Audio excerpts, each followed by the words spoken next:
Fali Azawa Cristiano Ronaldo, c'est quelqu'un qui cherche la performance. Tout le monde a même dans document Cristiano Ronaldo vous dit que tant où il s'entraîne, la façon comment il a bibal. C'est-à-dire il est là, il est en train de chercher à perfectionner son boulot. Donc Fali Azawa Cristiano Ronaldo il y a musique qui n'a plus sur moi. C'est quelqu'un qui ne dort pas, qui est là en train de chercher et tout ça et nous avons le coup pour la donc les lots n'ambourent ceux tout cela si on dit vraiment la nengesco en général que tout le monde ça au moins que c'est quelqu'un qui détient maintenant combat de battu à commandement. On le retrouve dans la troisième position. Bateau pas bazar du colo na niveau Afrique. Quand on retrouve Biscuit, personne ne ignore que Biscuit c'est un frère au lelo à sa puissant dans le niveau Afrique. Ah ouais, même dans le niveau États-Unis, il est connu dans les nationalités. Dans même dans la moto au Oyaye et qu'on retrouve déjà dans un Grammy, Grammy on n'a pas eu un mot donc c'est quelqu'un qui est connu. Donc moi je suis fier de retrouver Fali pour qu'on a posté et pour moi c'est pas quelque chose de cotonné parce que c'est un artiste nouveau à sa performance, ils ont moins de percer et ils ont moins de la musique à moi bien sûr comme je disais autrefois qui dit mieux dans l'album au contrôle. C'est tout le monde qui contrôle la musique. En tout cas là je l'ai dit. Pour aider les musiciens. Comme je l'ai dit, il faut tous être sincères dans les musiciens. Donc, on ne peut pas dire des choses pour mais là, au monde, ça va tout. Ça va penser au milieu du village. Au milieu du village, il faut un sabbat. Dans le cas, ça va musicien qui va dire fallait de yo mona on dans le village. Donc, on doit leur dire la vérité. Et quand on les dit, tout le monde est comme ça fallait tonité, mais on les encourage quelque part. Pour pas comprendre que non, les gars, il est en train de perdre sa performance dans le boulot. Il faut que nous sa performance, sa performance. En tout cas, les artistes étaient. C'est comme ça que tout le monde parce qu'il y a une réalisation, ils en ont album, ils en ont concert pour tourner, ils en ont réseaux sociaux. Par exemple, il y a un rôle qui fallait attendre l'aspect. Donc pour dire que on a la troisième position, il le mérite au niveau africain. Et je suis fier.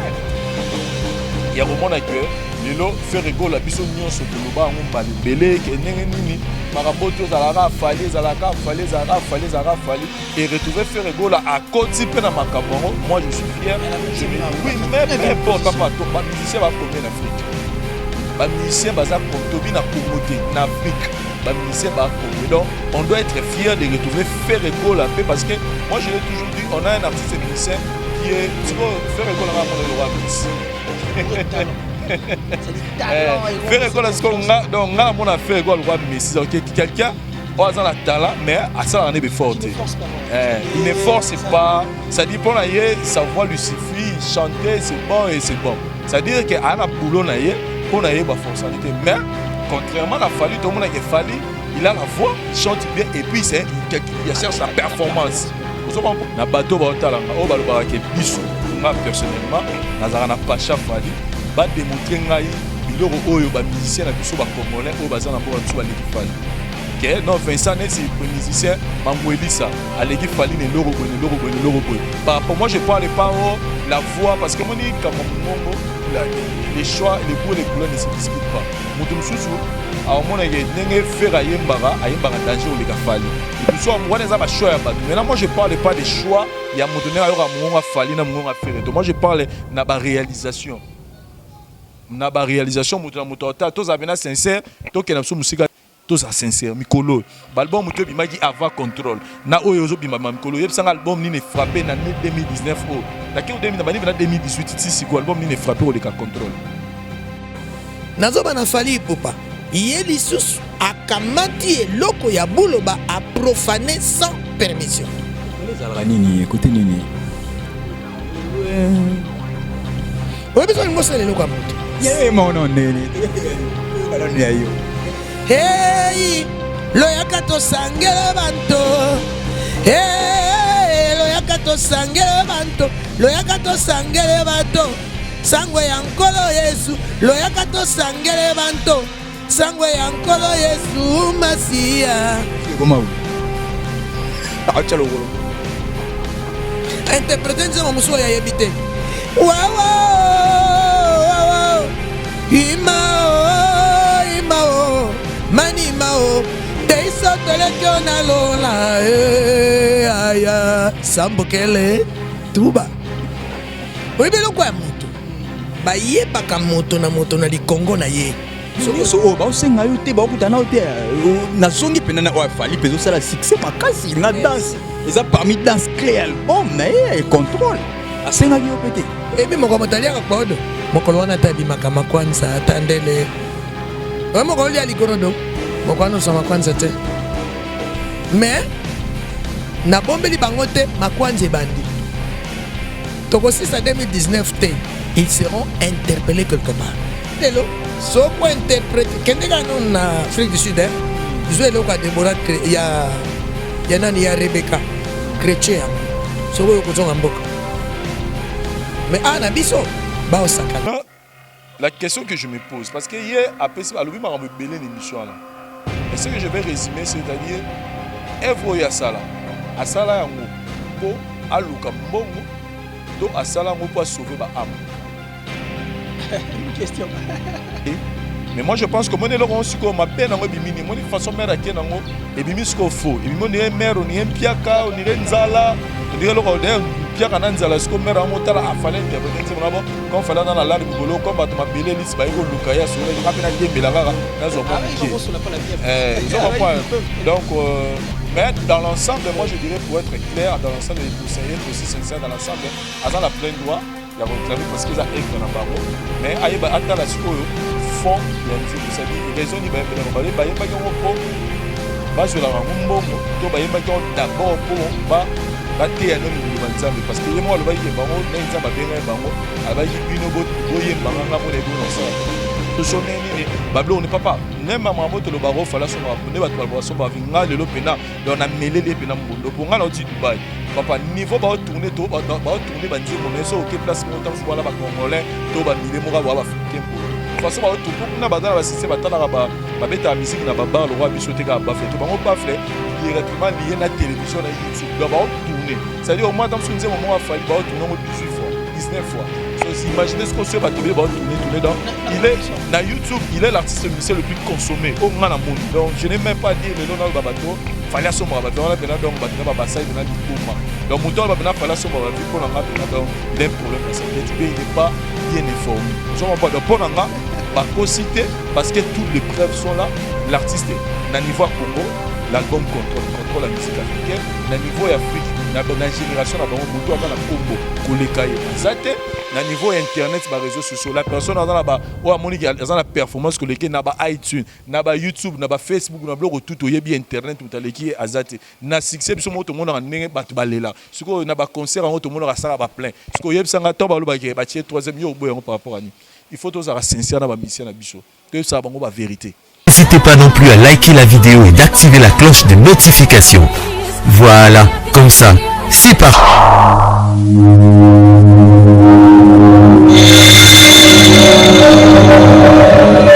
La voix du peuple, oh, la voix du peuple, oh, si tu es bien, oh.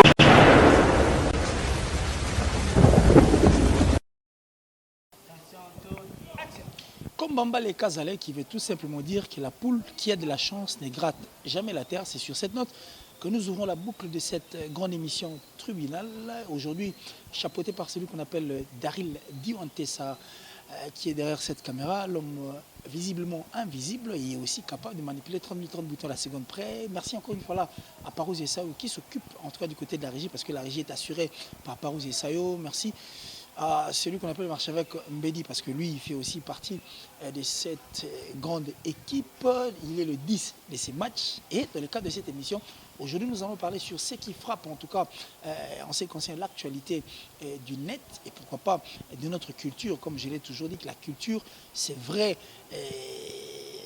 je le réaffirme encore qu'elle occupe une grande partie en tout cas de notre République démocratique du Congo. Mais dans la culture, il y a la musique qui prend une raison pour laquelle nous aurons toujours derrière cette musique en train de parler sur ça. Alors pour ceux qui sont en train de suivre, merci encore une fois là parce que vous vous abonnez massivement à la chaîne Nabiso qui n'est autre que la voix du peuple. Une chaîne qui vous permet de vous divertir en tout cas de vrai et pour vous informer aussi et pourquoi pas vous former pour Tokenda Rapena, la source en train de récolter les informations. Alors aujourd'hui, je ne serai pas seul sur ce plateau. Lui, il est mon invité de tous les temps. Il s'appelle Vincent Chiluizi. Avec lui, nous allons parler en tout cas sur ce qui est en train de battre son plein, en tout cas, dans le Cambo Italie et culture Nabiso, et pourquoi pas parler en particulier plutôt la musique. Alors Vincent Chiluizi, je crois qu'il est avec moi sur ce plateau.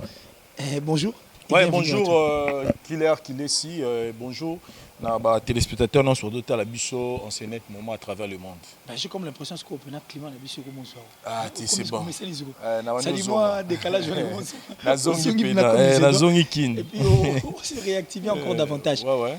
Alors, Vincent Chiluizi, en tant qu'analyste, il y a expliqué qui déjà que les tribunal, en tant qu'analyste, mais journaliste aussi, pour on a trouvé que casquette, voilà, tout ça parmi Pandisango solo, Basaka Moussala, Nabango comme il se doit, raison pour laquelle on a mis tous à la Zarana on a plateau.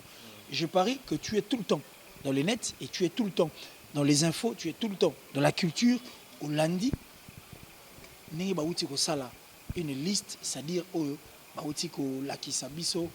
meilleur artiste africain. Et là où on a placé Fali à la 3e position, si ma mémoire ne me trahit pas, et je parie que la minute on est dans une liste en Ouane Zali, où ça Fali à la 3e position. Et nous avions vu un nom, Tissiko, tous autres doutés parce qu'on ne sait pas si c'est une erreur de frappe ou pas, ou soit. Et ça, parce que Kofi Olomide est connu sous le nom et sous le prénom plutôt de Kofi, c'est pseudo Kofi. Et puis Olomide. Tout le monde Olomide est à 16e position, mais on doute que ce soit Kofi Olomide. Donc c'est qu'il y a Bangokuna. Et dans l'avant-dernière position, donc 29e position, on va mettre Ferrego là. 29e dans la liste par rapport il y a hit on a la liste il y a par rapport à artistes musiciens africains. Alors totalement tout le monde est un peu absurde disant que ces pays regorgent beaucoup d'artistes et aussi Kofi Olomide qui est parmi les artistes forts de ces pays et en dehors de lui il y a encore tant d'autres artistes on trouve ça la fierté tout même que là moi en abisso ça dit notre quand je dis moi en abisso ça dit c'est notre coqueluche le tout dernier en tout cas pour l'instant notre frère et puis le tout dernier de la musique qui n'est autre que Innocent Balou mais Aza en tout cas chouchou partout en tout cas dans le monde entier entre autres tout cita qui en l'occurrence va mboka tout cita qui peut Dubaï mais tout le monde dans la liste Baché Fali Poupa dans la 3e position Ferrego là dans la 29e position.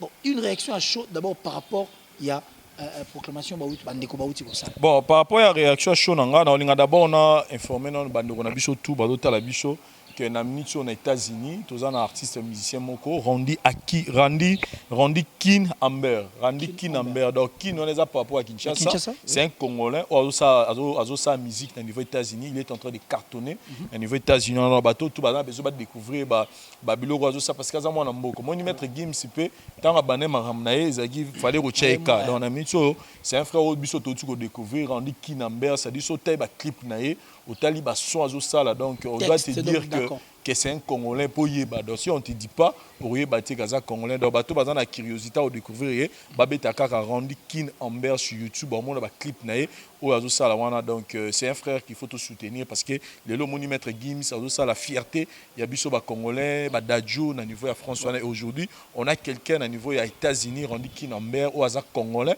mais il est en train de faire la rap pena na norme ya ba américain ba clip wana pena donc nega tout monde ba Chris Brown yepé so azo cartonner kuna mikolo na nenga osanate donc c'est aux gens d'aller encore le découvrir babeta kaka Randy Kin Amber na YouTube ba komona e bon par rapport à la réaction Shonanga pour le dossier Oyo, moi personnellement, pour parler d'abord de ma positionnement, retrouver Fali Poupa dans la 3e position, dans les meilleurs artistes africains, les 30 meilleurs artistes africains, dans la Biblak Bassali, personnellement, pour Nanga, je me dis que Ezaka a confirmé Oyo est vrai. Pourquoi je le dis? Lelo killer na mo lo ba magam sous photos à la ratoba nos asko sincère na ba musicien parce que musicien so zo de l'hôtel na sens ya poil na e toroide bangote au monyo motso ba tout à l'heure que musique na biso ezana tozana ba musicien ebele na Congo o lelo na kine ebele ba lo ba baza danger na télévision bangonde mais quand on se retrouve dans le terrain où ils ont un terrain où ils ont meilleur et quand on retrouve seulement on retrouve batora Fali bango mokwana et ça peut quelque part dans ce tout petit kango tout petit peu mission soit tikara au rêver alors que le travail ils ont vraiment beaucoup d'énergie pour baser les sikoyo baninga bakomi personne ne va ignorer que Lelo, l'artiste et musicien Fally Ipupa, na minito, na génération na yé. C'est quand je parle de génération, ça dit bah musicien tout bah loin là bah wenge, na bah quartier latin, na bah c'est tout parce qu'à un certain moment tu vois qu'il y avait Vive à la Musica, quartier latin, le wenge et le wenge tout. Félix Oisé quoi pas kotaki na kati ya 5e doigt wana kotaki depuis que ba musicien nyonso wana tout il y a un moment 5 orchestres de simba musique à Congo et bana nyonso ba bimi na sana tu vas pas me contredire qu'il y a pas un artiste musicien oyo ado sala makambo le Fally na minutes oyo sur le plan pratique parce que ngala mo loba Fally azawa Cristiano Ronaldo c'est quelqu'un qui cherche la performance tout le monde a même na ba documentaire on voit Cristiano Ronaldo vous dit que temps où il s'entraîne la façon au moins il y a bibalé de 3 heures avant 3 heures pendant c'est-à-dire il est là il est en train de chercher à perfectionner son boulot donc fallait ça Cristiano Ronaldo il y a musique na biso à Congo c'est quelqu'un qui ne dort pas qui est là en train de chercher et tout ça et ils ont dans le coup mambo na biso donc lelo na mboka na biso ce tobito sola si on dit vraiment na nengesko en général que tobi bon to sangisa au moins que c'est quelqu'un qui détient maintenant bande de bateau à commandement musique na biso donc qu'on le retrouve dans la 3e position bateau ba baza likolo na un niveau Afrique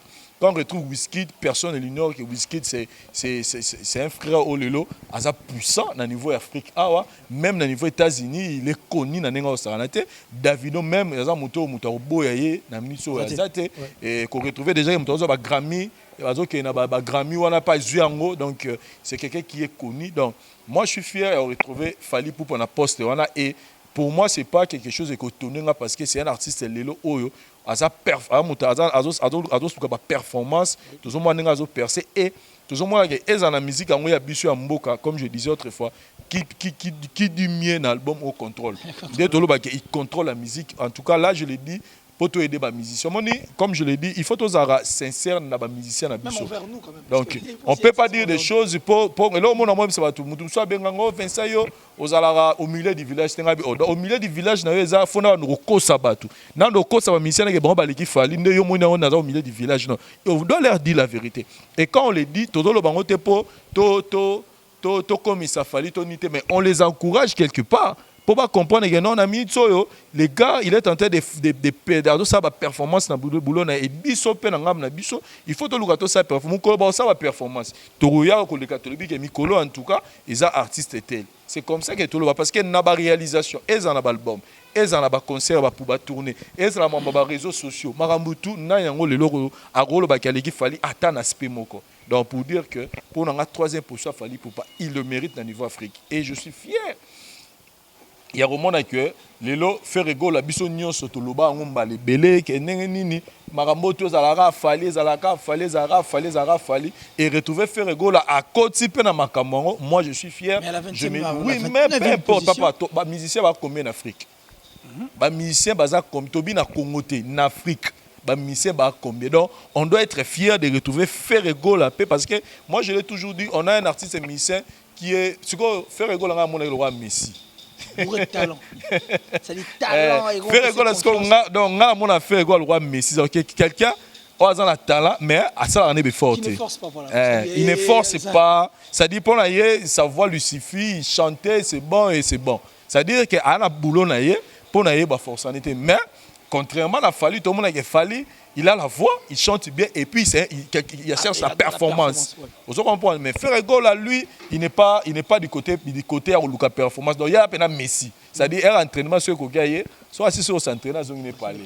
Même dans le stade, ça va miracle, il n'y a pas de danger. Donc la différence, ça va me balayer en Ghana. Si pour Nanga, je suis très ému. Il y a mon qui fait rigoler à côté de la liste. Il y a venu parce que musicien basé et reconnaître déjà fait rigoler un artiste musicien congolais avec tous les talents à côté de place.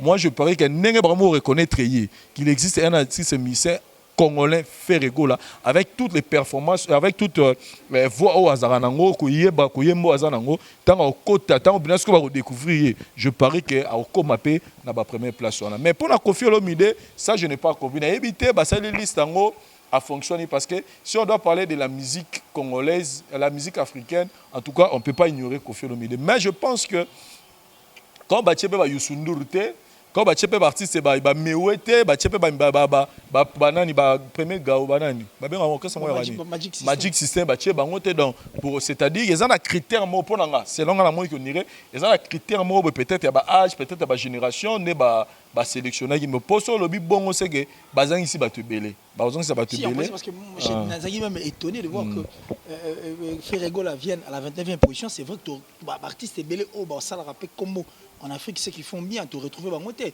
et j'étais même c'est-à-dire intérieurement je me suis dit est-ce que ils ont fake news bateau bah ça pour faire mal aux autres artistes parce qu'il y a aussi ces personnes qui sont comme ça qui veulent décourager les autres artistes ça dit bah ça a détruit na bango mais pour l'avantage il a fallu pour passer c'était aussi ça une question bon moi je non so monisco blom sous to lobara to benga l'homme sous faux par rapport à preuve parce qu'on est battu fali troisième mois là yebsanga ina performance na musique et kende o banga ke ba salaire par rapport à ni question marque te ba salaire ba kosi de regarde mais ba kosi wapi so battu fali pour ba troisième en Afrique ba kosi wapi parce que bison c'est au monde comment l'artiste fonctionne na ba tourner na ba succès album na ba trophée na ba journée nini bablo on n'est pas même maman to lo baro fala so ba ne ba to ba so ba vinga lelo pena donc na melele pena mbondo pour nga na di Dubaï papa niveau ba tourner to ba tourner ba nze monnaie so OK place mo tam so ba congolais to ba mille mo ba africain boy façon ba tout pour kuna bazana ba système batala ba beta musique na ba bar le roi bisoté ka ba flete bango ba flete directement lié na télévision na YouTube donc ba tourner c'est à dire au moins tam so nze moment a fallu ba tourner 18 fois 19 fois so imaginez ce que ce batebe ba tourner dans il est na YouTube il est l'artiste musicien le plus consommé au ngana moni donc je n'ai même pas dire le lona ba bato fallait somba ba vraiment pena donc bato na ba basai bena liboma donc moto ba bena fallait somba ba vie pour nga pena donc il a un problème dans sa tête ou bien il n'est pas bien informé vous savez pas donc pour nga ba cité parce que toutes les preuves sont là l'artiste na niveau Congo l'album contrôle la musique africaine na niveau Afrique na génération na bango moto dans la combo kolekaye azate na niveau internet ba réseaux sociaux la personne dans la ba o amoni dans la performance koleke na ba iTunes na ba YouTube na ba Facebook na blog tout oyebi internet mutaleki azate na succès biso moto mona ndenge batu balela siko na ba concert en to mona ka sala ba plein siko yebi sanga to ba lo ba ke ba tie troisième yo boy par rapport à ni il faut tous être sincère na ba mission na biso to ça bango ba vérité. Voilà. Alors, il faut être sincère envers nos musiciens, ils sont la vérité, c'est vrai. Les Cambo, le biais penza, il y a sur les pieds important de dire la vérité. Mais tant que tu as la vérité, tu as la caméra en face, tu as la biso, quand ça attend, que penchant, tu as moi penchant. On peut dire artiste et moi, mais c'est une vérité comme tu l'as dit. On a un bateau, on a lancé le défi. Na bateau, on a biso, moi personnellement, Nazarana Pacha Fali. Ba démontrer ngai biloko oyo ba musicien na biso ba congolais o bazana mboka biso ba leki fali que non Vincent net si musicien Mangwelisa a leki fali ne loro boy par rapport moi je parle pas la voix parce que moni comme mongo les choix les goûts les couleurs ne se discutent pas mutum susu a mona ye nenge faire ayembara danger le ka fali mutum so mo wana za ba choix ya batu maintenant moi je parle pas des choix ya mutum ne ayoka mongo fali na mongo faire moi je parle na ba réalisation na ba réalisation moto tous abena sincère to ke na so musika te bat ba olimbisanga to comparer niveau album ya fallait sali succès na Kinshasa na ba ndenge ba album ko rater na kin to comparer ce album nini oyo beti na Kinshasa o le ka contrôle tous à sincère mikolo ba album to bimaki avant contrôle na oyo zo bima mikolo yebsanga album nini frappé na 2019 o na ke 2018 si ko album nini frappé o le ka contrôle. Merci beaucoup. Va répondre à C. Va répondre à commenter. Va l'accéder à biloko avec des preuves. Va l'accéder à misser. Va aussi single d'or. Va l'accéder à misser. Va aussi ça dit même na niveau ba single donc va l'accéder sur la preuve. Voilà pendant tout ce qu'on changer ma propos. Ok, merci beaucoup. C'était là en ce qui concerne Listo Touitsukolbo et Missy et Fally Ipupa troisième meilleur artiste africain et Ferrego là à la 29e position, mais du moins on n'a pas retrouvé Inosbi, on n'a pas retrouvé Héritier Watanabe, on n'a pas retrouvé pas mal d'artistes pendant que Babé Tarapé va concert. Alors ce n'est pas bateau wana, ça dit bateau basalara, liste wana, basalara est en fonction il y a critères ni, il y a album, il y a succès, il y a comment ils le font musicien soit de ça succès, c'est-à-dire quoi? C'est-à-dire à mis ça album et kama aza sollicité na ba production azo renflé ba trophée Vous comprenez? Pour pas le musicien dans le succès. C'est-à-dire soit mis album et ça succès, a sollicité na ba tournée, a zo ba trophée, c'est-à-dire na ba grande soirée africaine, ba zo reconnaître ba zo remettre ba trophée par rapport à Moussala naï. C'est comme ça. Moi, je pense que ça, depuis 2018, si Lelo, l'artiste Michel Fally Ipupa, il a tourné plus de 50 concerts en Afrique. Moi, je parle maintenant de Fally parce que quand je parle de Fally, je vois même, je parle pas de Namoni Natozu Fally, Wizkid, Davido. Cette année, Missy Album a succès. Cette année, Sali va tourner plus de 50 concerts au niveau Afrique. Trophée Koutouko Lobate, bisons tout le monde en Ingeza. Donc, moi, je pense qu'avec ces trois critères on attend, cela vaut déjà pour que ce sont ces trois critères où ils se retrouver place. Voilà, merci beaucoup Vincent Tchouli. C'était là le premier point de cette émission où on a parlé sur cette liste. J'ai pareil que Photo Le Capena, le deuxième sujet, il y a un peu de battre plein d'ango à la une, en tout cas, que ce soit du côté du net, que ce soit du côté de la télévision en clair ici à Kinshasa et pourquoi pas en République moitié du Congo. Oyo, couple boule, enfin. Babina silence na bango donc le nazoba na Fally Ipupa ye lisusu akamati eloko ya buloba a profané sans permission. Il fallait zalra nini côté nini oui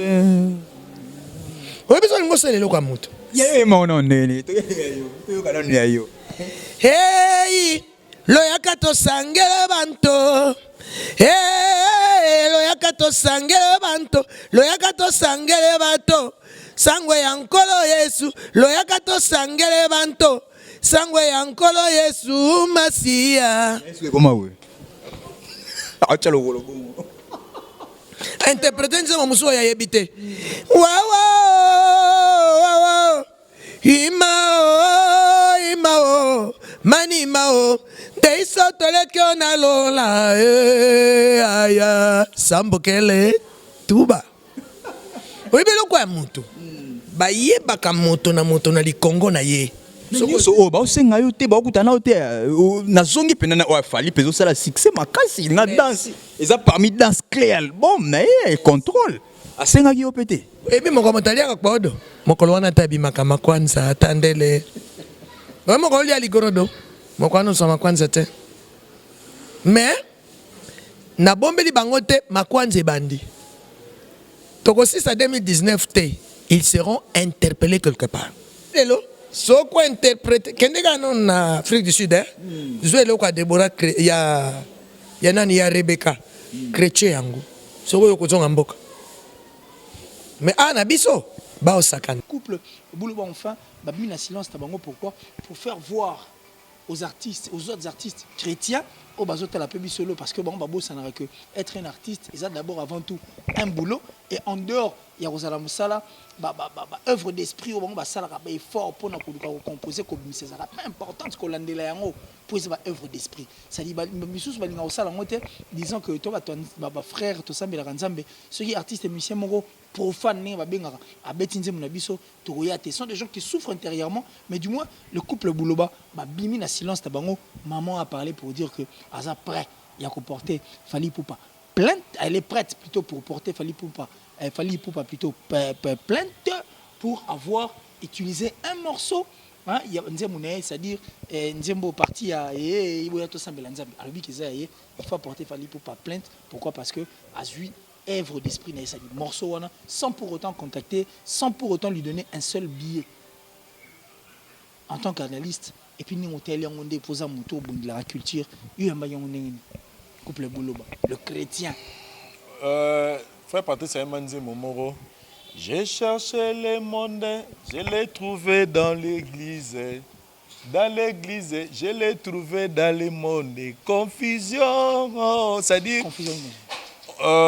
Tu remets dans moi confusion. Personnellement, l'émission est continue à la chaîne à Bisso. Personnellement, là, la télé qui a eu des gens forts.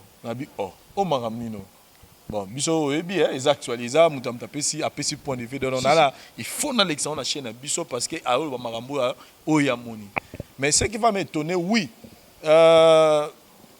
moni na ndenge ya norme, maman mère na biso couple Bouloba, ils a œuvre na bango, oyo ba côté lango studio, ba bimisa bala.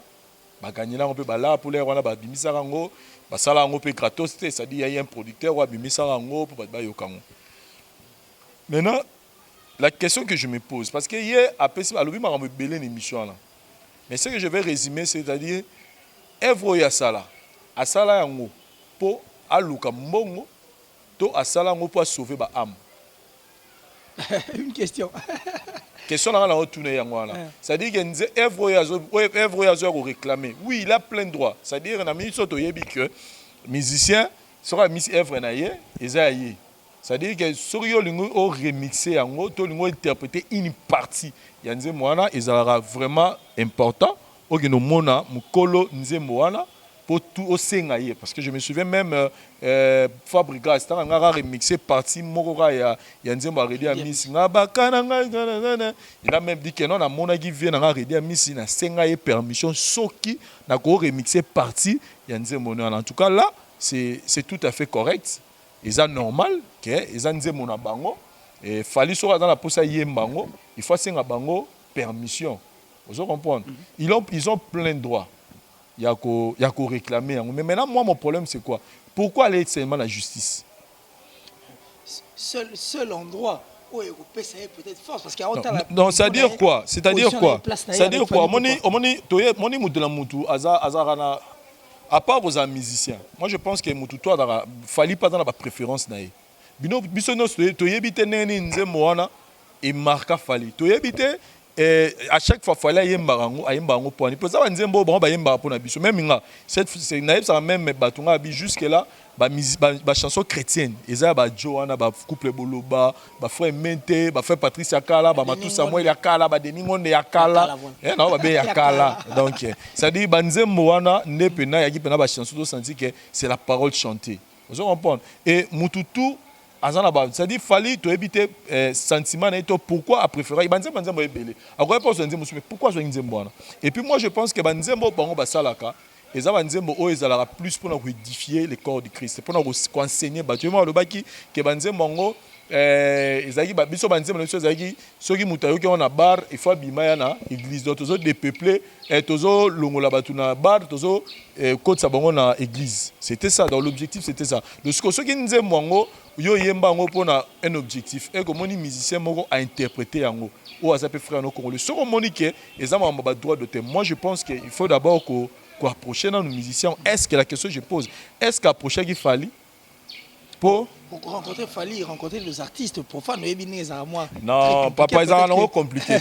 Ils ont des fois, ça va missionner, des fois, ça va missionner, personne n'aurait bazar différent à c'est l'image qu'ils donnent aussi. Non. Sors dans la poste où tu en as ferré. Sors dans la poste où tu en as ferré. Net, il n'a pas kawana.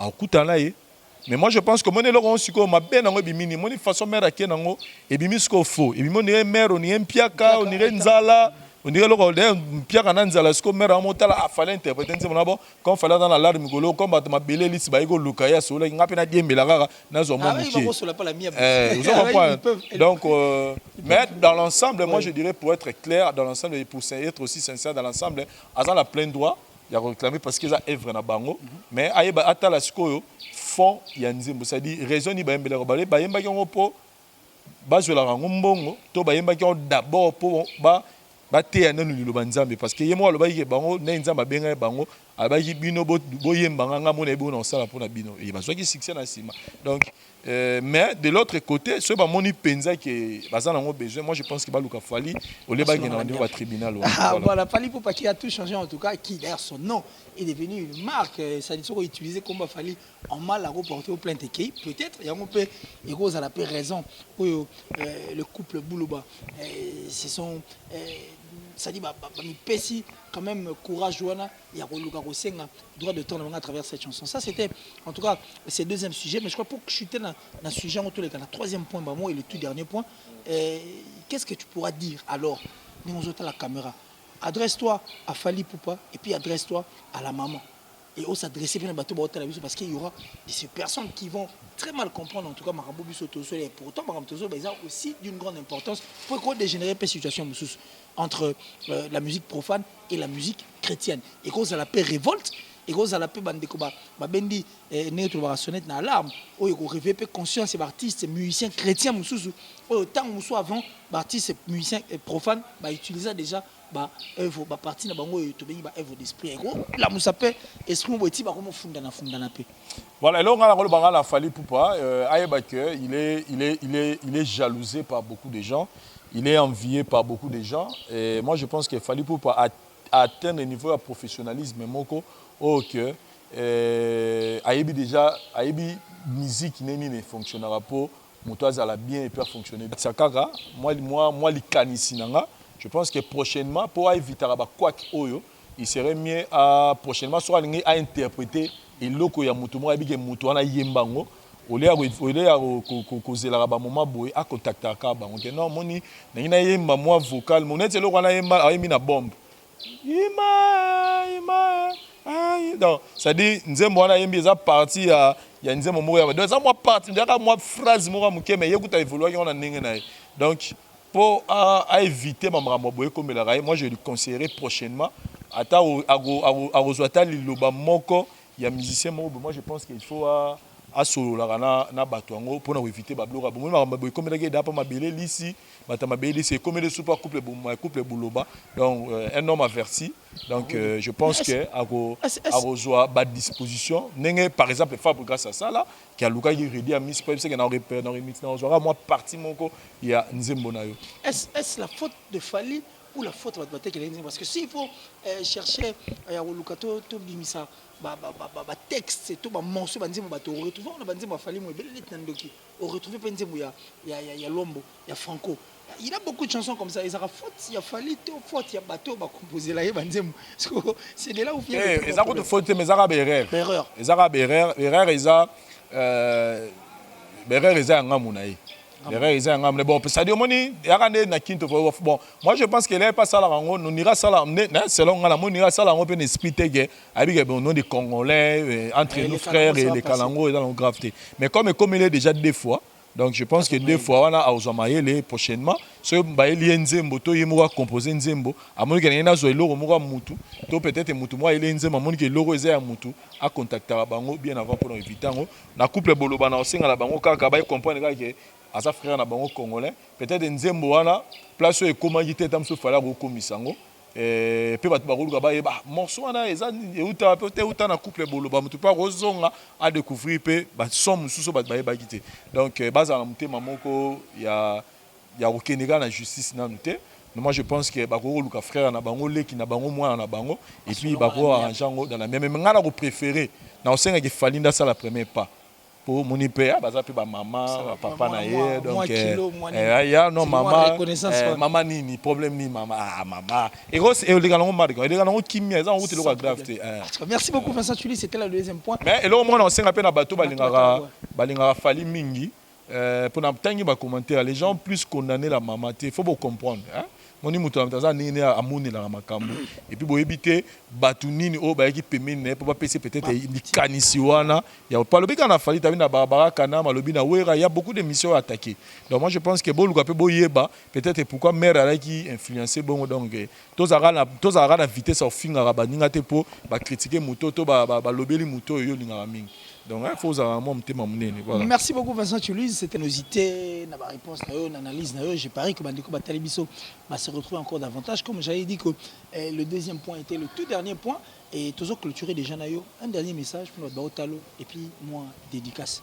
Non, dernier message na aussi les gars bandiko na tout bazan pour ça ba conteneur na niveau Dubaï, ya ça ya so ba pine mituka ba kenkeleri, ba bloc à construction, bloc à courant tout ce que vous voulez, bloc mécanique, tout ce que vous voulez, contactez Bisso dans le numéro 089 769 80 55. Et puis, pour ça, visa, pour aller à Dubaï, pour ça, il y a management, pour orienter, on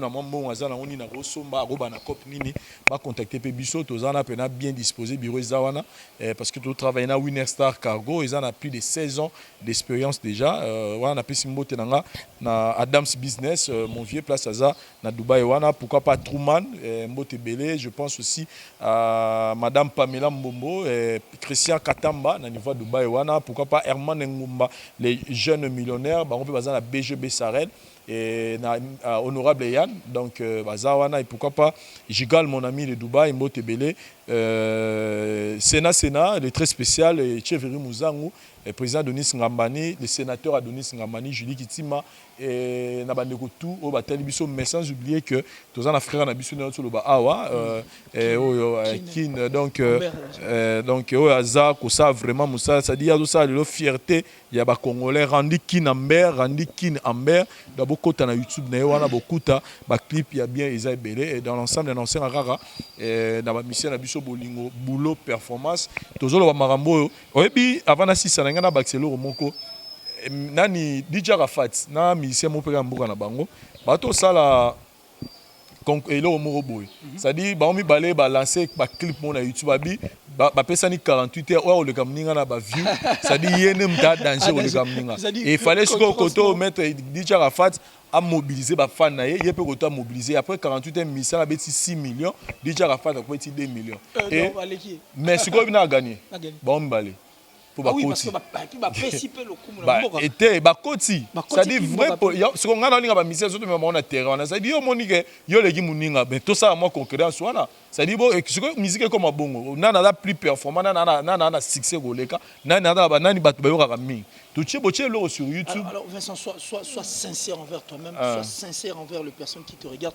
Musique Nation de Total, on a suivi Fally Poupa dans une émission disant que ça on peut pas respect. Il fallait pas dans mon système de moi. Ça on pas respect. Abi tout le monde va Kofi, tout le monde va Wera, tout le monde va JB. Ça dit génération on a faire à mon côté. Ça te plaît qu'on ait une seule star dans la musique nabiso pendant que la musique est singa vivre. Sois sincère envers toi et puis envers Batwa Talabiso. Ça me plaît pas. Ça me plaît jamais. Quand on a Nigeria na pour musique il y a numéro 1 nous y Afrique. Ils ont Nigeria. Au Pénagé, Baza connu Libanda, danger Libanda, ce sont les musiciens nigériens. Mais en Nigeria, on a star et belé. Il y a des Toufan, il y a des Piscoir, il y a des Tiwa Savage, il y a des Davido, Wizkid, Techno, il y en a beaucoup. Et quand je parle des stars, ce n'est pas des bastars amitiés, mais no bastars, il y a Makassi. Vous comprenez? Donc moi, ça ne me plaît pas. Maintenant, ce qu'on a dans le Bani, on a sur la télévision, le big. Abina rapena moni yo nga legio. Ebe nga réponse en années. Ça dit non, on une décision mo intérieure que il faut na baksa performance na boulot nanga. Net so to se comprendre. Ça dit que moi le fallait le baki pour nga na ba fallait lancer bango défi. Fallait lancer bango souka na défi. Ça dit que yo comme moni go danger par rapport siko yo siko cette fois-ci.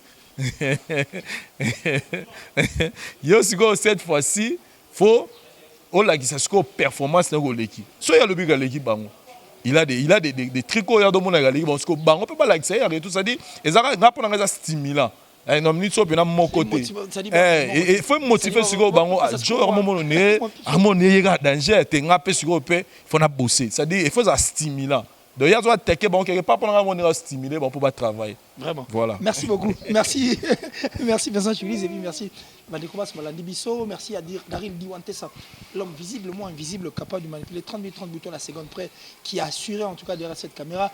La régie a été encore une fois là, assurée par les empreintes en diamant de celui qu'on appelle Parousia et Sayo, et puis marche avec Blizamatch, de là où tu te trouves, merci parce que tu fais encore une fois la fierté de cette grande chaîne qui n'est autre que la voix du peuple.